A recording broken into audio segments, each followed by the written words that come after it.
Besties, there's 6 billion men in the world and you're telling me you're choosing one that makes you pay rent? Let's cut the cap, shall we? There are 6 billion people in the world, most of whom don't live in first world conditions. 5% of people make over 6 figures in America, and low 6 figures is no longer bougie money. Of said 5%, how many are men? How many are over 6 feet tall? How many are single? How many are under 40? And how many want committed relationships? Exactly. I think it's great when people can enjoy all the material success and blessings in the world. I do not demonize wealth. I advocate for aiming high. I like nice things. I have nice things. The issue I find with videos like this is they sell discontentment and delusion to Gen Pop. If women in our society consume enough of this type of content, it's going to fuel massive levels of entitlement. They will struggle to respect your average man, no matter how loyal and hardworking, just because he can't buy a Birkin. A similar thing happens when men watch adult entertainment and fuel unrealistic expectations of intimacy in women's bodies.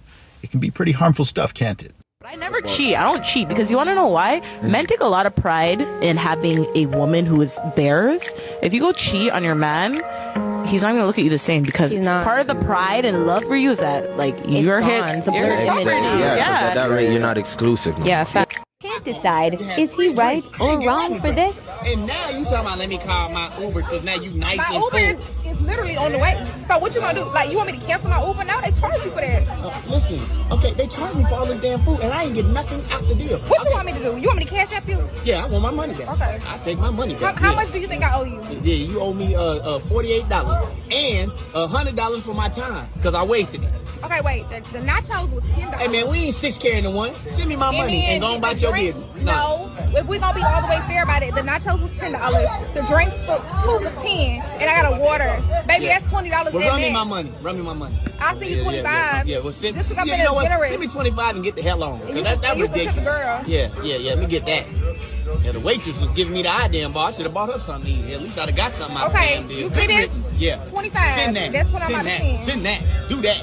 Like I'm not no petty girl. I'm not gonna make your room though. Man, listen, you ain't got to keep talking. Just get to walking. Okay, so my Uber on the way. You not gonna walk me to the Uber? No. Women should let their men cheat because they're doing it anyway. Most women just are in denial that it's happening because they want to live in a little la-la land. And if he cheats, you're going to have to just get over it. Because sex for guys is like a handshake. But as women, we have to just know our value, get in where we fit in. And if he does step out, that's a reflection upon myself because I am most likely not putting out or I've given up on my looks. As long as I can't be mad, can I? My husband would never. Oh, I'm so sorry. That's so cute that you live in this little alternate reality. Most of the women are sleeping with a small amount of men. The high value men, that is. Now, is your husband not high value? And what delusional world are you living in, sweetheart? Oh, I don't like average. So you're okay with being cheated on? I mean, not okay, but it's gonna happen. You get what I'm saying? I'm gonna have to just heal my own wounds at this point. Like, you get what I'm saying? Like, wow. What an absolute train wreck. But before I come after these mentalities, let's start off with a couple of stats. The self-reported numbers are relatively inconsistent and inconclusive, but it does seem like men cheat at higher rates, but only by a margin of about 7%. But some studies are also indicating that in recent years, women between the ages of 19 to 29, before they hit the wall, to borrow that red pill rhetoric, are actually more likely to cheat than men. It's also been shown that men who are financially dependent on their woman and women who are financial freeloaders are more likely to cheat, which would fly in the face of pretty much everything that these women are saying. So I mean, there's that. But let's get some smoke going, shall we?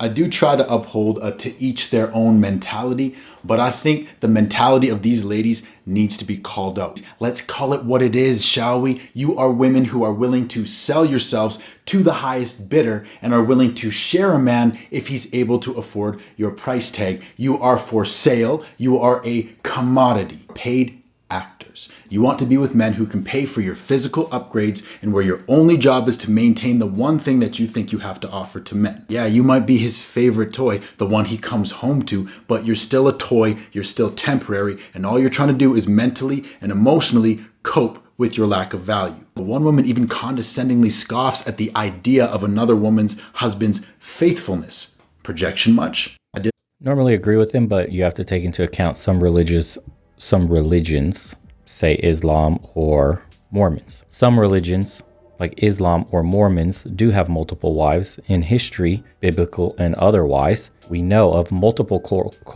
But we know of multiple cultures that have had multiple wives or a harem. Hell, there's still tribes today that practice that kind of lifestyle. So it's not out of the realm of what we would consider normal human behavior to have multiple wives when you are a chief leader, when you are a high status man, when you are somebody at the tip top of society with a ton of power. Women are naturally inclined to share these kinds of men. It's not unheard of. It's just frowned upon in our society from a moral standpoint, but also what we've seen happen to societies that do dip their toes in polygamy become highly unstable.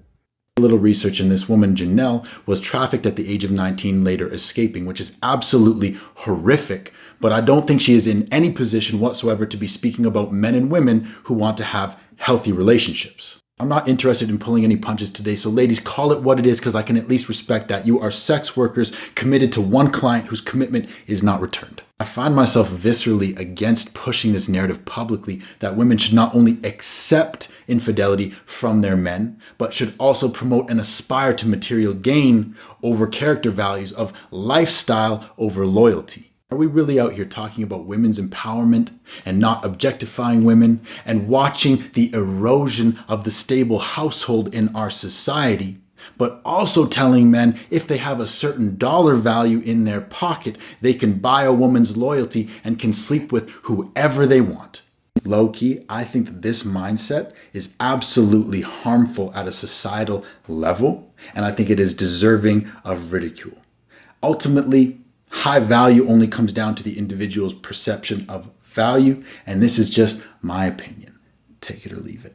Normalize guys wearing nail polish, crop tops, honestly any clothes they want, dresses, skirts, whatever, pajamas, onesies, comfortable, and wearing makeup.